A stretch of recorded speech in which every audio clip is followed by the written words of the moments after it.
આજે અમે ઓપનિંગમાં ગયા હતા મારુતિ હોટલ નંદનમાં। અમારે મુકેશભાઈએ નવી હોટલ ચાલુ કરી છે। મેપાજી પણ ઓપનિંગમાં વધાર્યા છે અને આપ જોઈ શકો છો મેલોસણ હાઈવે અને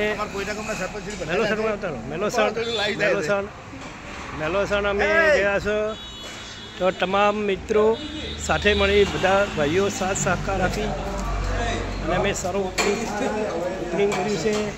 આ અમારું પાર્લર છે ભાઈ મેલોસણ હાઈવે પર। અમારે બધા કોઈટા ગામના આગેવાનો છે। હજી જમવાનું નહીં આવ્યું, વિડીયો બરાબર ને હવે તૈયારી જો ભાઈ, જમવાની તૈયારી આવવાનું છે બધું। સરપંચ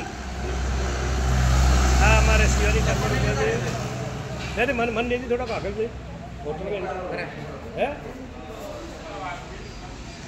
હા મોગજીની રોટલીવાળા આવે છે।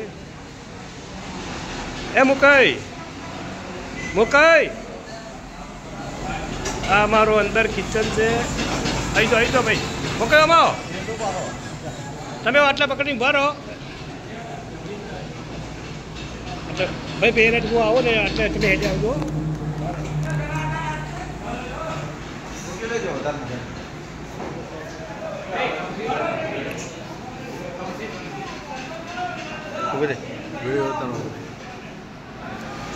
समझी बात है बढ़िया।